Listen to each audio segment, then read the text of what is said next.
Hi, Assalamualaikum everyone. I am Nur Aina Tushairah and here's my team members.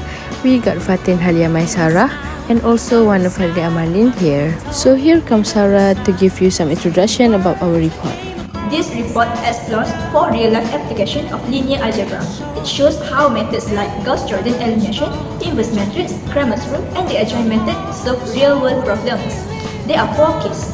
Each scenario uses a system of linear equations to model constraints and find meaningful solutions. This demonstrates how linear algebra connects with math to practical decision-making in business, finance, and science. The purpose of this study is to demonstrate how linear algebra can model and solve practical challenges. Each problem involves constraints and unknowns that can be represented through systems of linear equations. Our goal was to interpret these real-world cases using the right mathematical tools and reach meaningful solutions. For question 1, we model a real-life sales situation using linear equation and solve it using the Gauss-Jordan elimination method, representing the prices and conditions in matrix form to evaluate business strategies and profitability. In question 2, we focus on the chemical mixture problem by forming equations based on volume and concentration, then solving them with the inverse matrix method to ensure accuracy and safety in laboratory settings. Question 3 involves calculating muffin sales using pricing and ratios, applying Cramer's rule and determinants to find unit solution and analyze sales performance for better planning. Finally, in question 4, we deal with investment allocation by forming equations under financial constraints and solving them with the adjoint method to make informed decisions and improve financial outcomes. Case study 1. For question 1, we explore a real-world business scenario involving a photographer named Adrina who sells small, medium, and large photographs at an art fair. The goal was to find out how many of each size she needs to sell to earn exactly 600 based on her pricing strategy and given sales ratio. Our objective were to model and solve the sales scenario using linear equations, to apply the Gauss-Jordan elimination method for precious computation, to assess sales strategies using structured problem solving in a business context. To solve this, we use Gauss-Jordan elimination. We define X as number of small photo, where the price of X is 10 ringgit.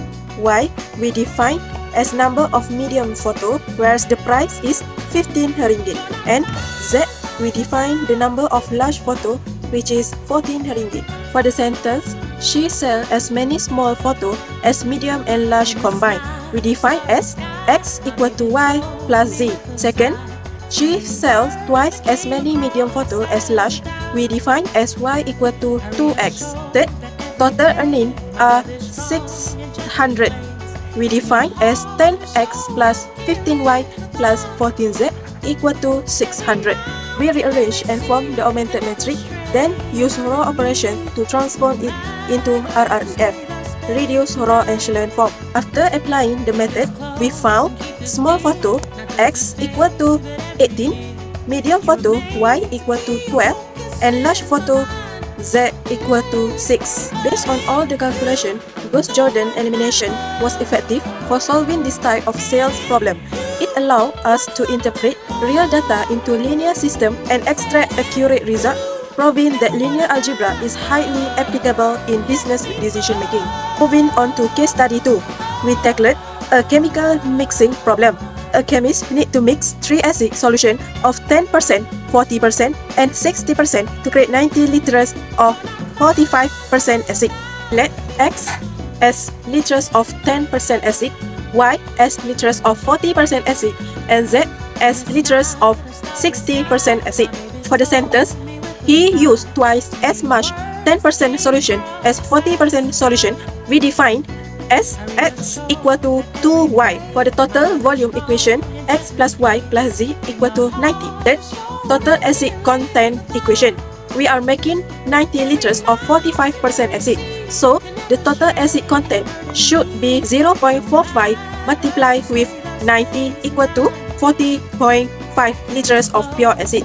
So, the total acid content is 0.10x plus 0.40y plus 0.60z equal to 40.5. We represented this system as a metric equation AX equal to B. Then we verified that metric A is an invertible and found A inverse using the Gauss-Jordan elimination technique. Finally, we solve x equal to A inverse times B. Then, for the result, we obtain x as 10% acid, we got 22.5 liters, y as 40% acid, we got 11.25, and z as 60% acid, we got 56.25 liters. Therefore, the inverse metric method proved to be very effective in solving mixture problems where accuracy is critical. This method is commonly used in chemistry and engineering to model exact quantities in compound mixing, showing another important real-life application of linear algebra. Now, I will be explaining how to solve a math problem using Cramer's rule based on a real-life situation involving muffin sales at a bakery.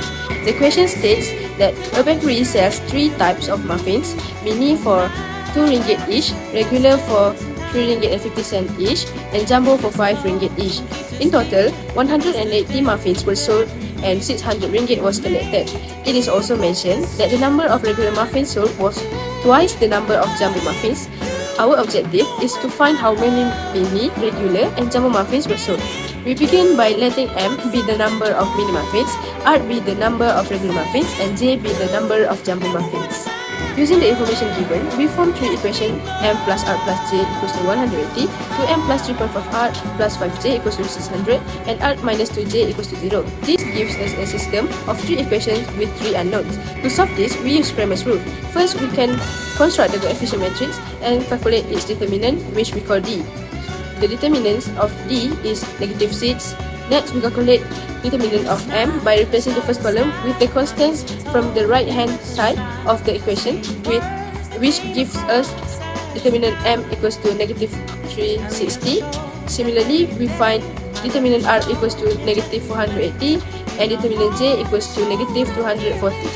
Using Cramer's rule, we divide each of these by D to get the values of M, R, and J. So M equals to negative 360 divided by negative 6 equals to 60. R equals to negative 480 divided by negative 6 equals to 80. And J equals to negative 240 divided by negative 6 equals to 40. Therefore, we can conclude that the bakery sold 60 mini muffins, 80 regular muffins, and 40 jumbo muffins.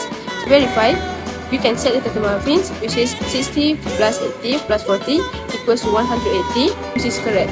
This confirms our answer is accurate. That's all from me. Thank you for listening. Methodology for question 4. We apply the adjoint method to solve the question. For any square matrix, the adjoint, denoted as adjoint A, is defined as the transpose of the cofactor matrix. The cofactor matrix is formed by replacing each element of A with its corresponding cofactor, and the adjoint is the transpose version of this matrix. The result for question 4. First, we need to list down the information given. Second, we write into 3 equations. First, x plus y plus z equal to 18,000, y equal to x plus 2,000, and z equal to 2y. Then, we write in matrix representation Ax equal to B. Fourth, we find the determinant A and the cofactor matrix, so we get the result. And the fifth, we find the adjoint, which is adjoint equal to cofactor transpose. And lastly, we got the inverse using the adjoint formula, which is A inverse equal to 1 over determinant A multiplied by adjoint A, and then we will get the result. Next step, we multiply the inverse with B. So we get the answer, which is S equal to 3,000, Y equal to 5,000, and Z equal to 10,000. And finally, we got the final answer for the entire equation, which is need to determine S, Y, Z. So the discussion is based on question 4. Ali invests 18,000 in 3 accounts at 2%, 5%, and 8% interest with fixed relationship. Using the adjoint, we found investment of 3,000, 5,000, and 10,000. The total interest matched the expected 1,110 to confirm the method's reliability.